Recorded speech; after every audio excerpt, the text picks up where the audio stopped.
Hi guys, and welcome to Escape with Watch Reviews. My name is Steve, and today we're going to be reviewing the Avi8 Covert. So Avi8, they reached out to me. They wanted to see if I wanted to review this watch, and I said, heck yeah. So I did receive this watch for free, but no matter what, you're always going to get my honest review on this channel every single time. And if you do want to pick this up at the end of the review, I'm going to be leaving a link down in the video description. It's not an affiliate link or anything like that. It just takes you right to the Avi8 website where you can pick up your watch. The watch retails for $450 and it only comes in this colorway here. You are getting a 316L stainless steel case, sapphire crystal with anti-reflective coating, just a push-pull crown, screw-down case back, but you are getting 100 meters of claimed water resistance.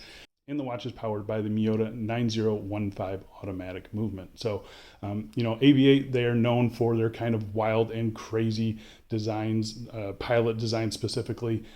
So when they reached out and they asked me to review this one, I was kind of shocked and blown away that they came out with this design. Now, maybe it was worn and wound. They had a hand in it. Obviously, they had a hand in it, but maybe they're the ones that kind of steered them into this direction. But I got to say, whoever it was, whatever it was, I am very happy with it. Those Avi8 designs are a little bit too much for me. They're kind of loud in your face and very busy dials. This one is super clean, kind of minimalistic. It does have a little bit of design flair to it, which I think is really interesting and I haven't really seen on any other watch. So I say we get right into this full review. But before we do, wearing today is my Sugas S465. It's a watch that I need to review for you guys. ST19. This is the new model with just the simple domed crystal, a little bit thinner. But yeah, really a cool watch. Really have been enjoying this one ever since it arrived. So yeah, I think that's it. Let's flip the camera and get to this review. Okay, so let's get into dimensions. Got a case diameter of 37.9 millimeters, 10.5 millimeters thick, standard 20 millimeter lug width. Lug tip to lug tip of 44.7 millimeters, and on this applied rubber strap it weighs 68 grams. So it is a very small and lightweight field watch, pretty thin too. It's got some nice turn down to the lugs as you can see there. It hugs the wrist nicely. The stock included strap conforms nicely as well. You get the crown here at the 4 o'clock position, so that kind of stays out of the way. It just wears very nice. It wears a little bit smaller than the dimensions suggest, just because it is measured to this outer surface here, and that's kind of this black, I believe it's ceramic material. So the bezel itself appears a little bit smaller than that, and the case itself is undercut. So I think it wears pretty close to like a 37 millimeter, not closer to a 38 millimeter. So just something to be aware about, but it is very comfortable, and I think it wears good. So I'm going to go outside right now, throw it on my wrist for you. And here we are on my 7.5 inch wrist, and as you can see, it wears just right. I got no issues with it. Got nice turn down to the lugs there. Lots of different finishings, which we'll talk about here in just a little bit, and materials on this case. So it's really interesting, but I do think it looks pretty good. We got the anti-reflective coating doing a pretty good job. I'm trying to get the sun there for you so you can kind of see the dial depth, but it does look really good. I like the strap as well. We'll talk about that here in a little bit, but overall, yeah, pretty happy with the way that this watch wears and the way the watch looks. Let's go throw it on some straps though. And here we are on a nylon strap. This is the one that came with the watch in the box. It's actually a pretty decent and stiff nylon strap. We'll talk about it in a little bit. I'm just not a huge fan of the keeper setup, or the length just doesn't work for my 7.5 inch wrist. So I think we can do a little bit better. So let's go do it. And I figured I would throw some color at this one. Here's a kind of a mint green cut to size FKM strap, so no layers underneath it. Fits really good. No issues with strap clearances or anything like that. So yeah, I can just kind of go crazy. It's 20 millimeter strap and a black field watch, so you're pretty much going to be able to throw any strap on this and it's going to look good.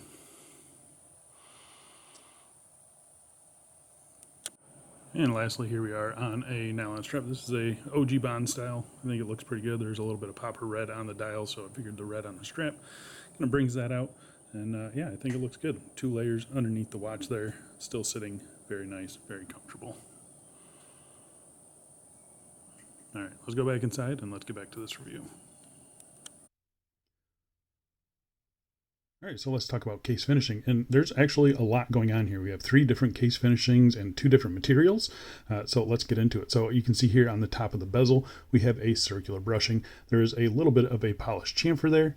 And then that leads to this, what I can only assume is a ceramic ring that is attached to the case. And the ceramic ring has some knurling on it. It's kind of brushed on the top surface and then polished on the little chamfer there.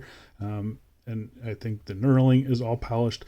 It's done very nice, and it's a really unique looking case. On the tops of the lugs here, you can see we have a vertical brushing. The brushing looks a little bit crude, I'm going to say. It's not the most refined brushing I've seen. It's far from the worst, but it definitely could be a little bit more fine. But yeah, it is pretty consistent, but it's just, yeah, it just doesn't look the best. We do have a little polished chamfer that separates the top of the lugs from the side of the case there. Nice polished chamfer, nice transitions. There's no bleed over that I could see. Yeah, that's nicely done. On the sides of the case here, you can see it is bead blasted. Really interesting. I've never seen this much going on in a case, so, and I think it's executed well. Actually, I think they did a pretty good job on that. You can see the case, it's kind of bowl shaped as well, so it is very comfortable. There's no sharp edge on the bottom here or anything like that. The crown here is just a push-pull crown. You can see here, I believe that is a little ceramic piece on the end of it there, so that'll prevent scratches from happening on a stainless steel crown, and it is knurled as well, kind of to match that bezel. I think it's all done very nicely. I don't really have anything to complain about there. The case back here, a simple screw-down case back, circular brushing, Avi8 covert, and then it has a little bit of a spec sheet right in here. It does say hard-coated 316L stainless steel, so yeah, they do have some sort of hardness coating on here. I'm not sure, I didn't find any specifications about it. It's just hardened, so I would suspect it's going to be a little bit more scratch resistant than your typical stainless steel.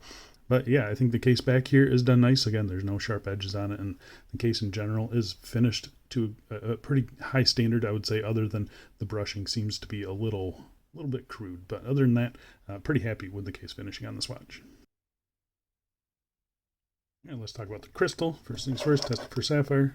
It is positive for sapphire. So we do have just a flat piece of sapphire crystal with anti-reflective coating on the underside. It doesn't say how many layers or anything like that. It is maybe just a slight blue tint to it, but it's really not that bad. It's not distracting blue or anything like that. It's mostly clear. But yeah, I think it does a pretty good job of keeping the dial nice and clear. It could be a little bit better, but I always say a flat crystal doesn't need anti-reflective coating. So the fact that there is some here is just a bonus. But yeah, I think it's a fine crystal. There's really nothing of interest to it. It's just a dead flat sapphire crystal. All right, so let's talk about the dial. So the dial is actually done pretty nicely. You can see here there's a little bit of a step in it.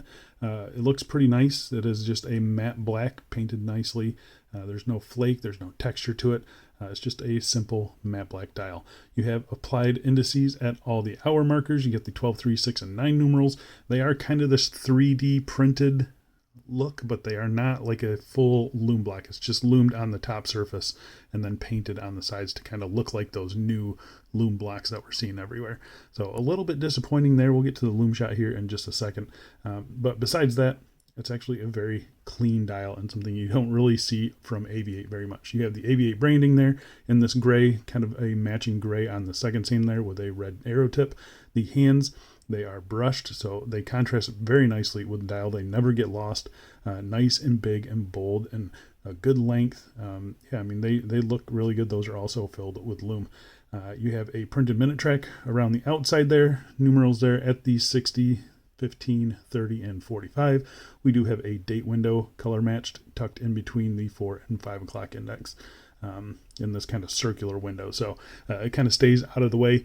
I think it looks good. I think the execution and the proportions all look very nice. I like the little pop of red on the second seam there and the covert branding there. So yeah, it's a very clean and legible dial, something you don't usually get from Avi8. So yeah, it was really interesting, and I do like it. It is very, very easy to read, and that's exactly what you want in a watch like this. The Lume, on the other hand, a little bit disappointing in the Lume. I'm going to pop it up against a couple other watches in the collection. It is a green Lume, and like I said, they just painted the top layer of those numerals. They didn't use full 3D printed numerals, so the Lume is a little bit disappointing. You can see it hangs on with my Damasco, and the Damasco I can easily read in the middle of the night. This one I could also easily read in the middle of the night, but it's just not impressive Lume. It is usable, but yeah, it's just not something that you're going to want to show off to friends or anything like that. So yeah, the Lume is okay on this watch. I'm going to give it a solid like 5 out of 10. The movement inside, we have the Miyota 9015 automatic high beat movement, so 28,800 beats per hour.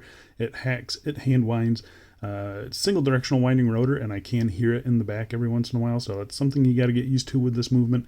But they are excellent movements. They're usually very accurate. They are very reliable. They've been around for a while, and yeah, I just think you're going to have a good time with this movement. This one here has been running, I think it's plus 9 seconds a day, so a little bit faster than I'm used to with this movement, but still a very solid running movement. I'd rather have it a little bit fast than a little bit slow. So for me, this movement has been working out fine for me. It's operated by this 4 o'clock push-pull crown. So first position here is your hand winding. It's a nice smooth hand winding, feels great.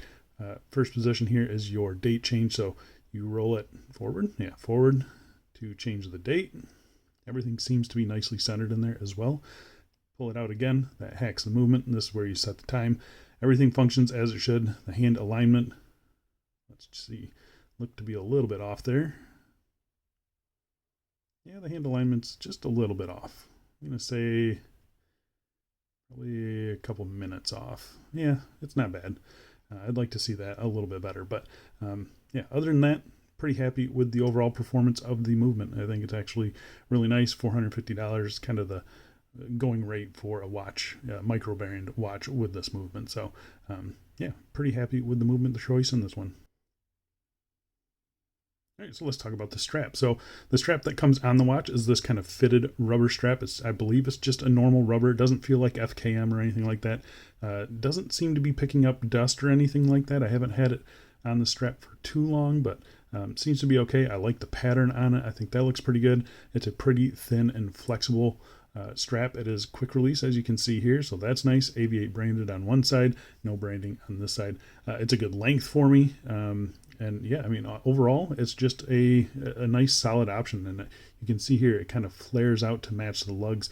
I'm not sure how I feel about that. It does kind of beef up the wrist presence of this a little bit, but I think a normal strap would be good as well. So it does taper down to 16 millimeters at the clasp.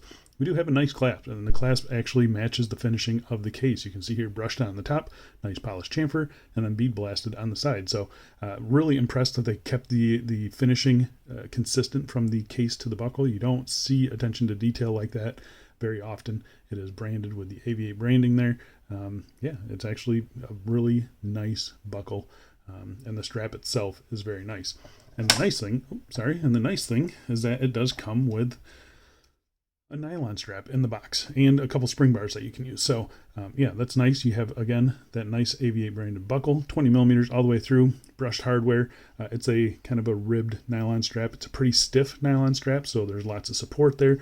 I just don't like the placement of the keepers. You got one that's really close to the buckle here, and then one that's a little bit too far away. I'm not able to tuck this at all, so yeah, for my 7.5-inch wrist, it's just a little bit too short for me. But anything shorter than, I'd say anything shorter than 7.5 or smaller than 7.5 inches, you'll be able to get that extra tuck there.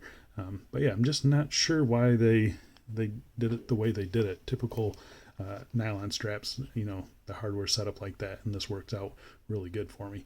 But this is it's just odd. So yeah, but it is a decent strap, and the fact that you're getting it in the box is kind of cool.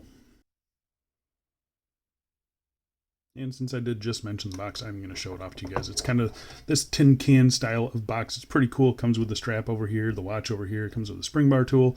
Yeah, it's just an interesting box. Figured, you know, packaging isn't usually very exciting or something I like to talk about, but when it's cool, I like to give props where props are due. So yeah, it's a pretty cool box, and yeah, it's something you're not going to want to immediately toss in the trash. So, but besides that, that is the Avi8 Covert. A really small and surprising field watch from a brand that's usually known for their very busy designs and pile of watches. So yeah, like I said, they kind of came out of nowhere and released this thing. It looks fantastic. I think it's going to do really well for them. I think the value is there. I'd like to see a little bit better finishing on the lugs, but other than that, there's not a whole lot to complain about. The Lume is a little bit disappointing as well, but I know Lume isn't important to everybody, and the fact that I'm able to read it in the middle of the night, that should be enough. So yeah, really interesting design as well. And yeah, pretty well put together and well designed watch. And I think it looks really good. So yeah, I think that's about it for me. Thanks a lot for watching, guys, and I will see you in the next one.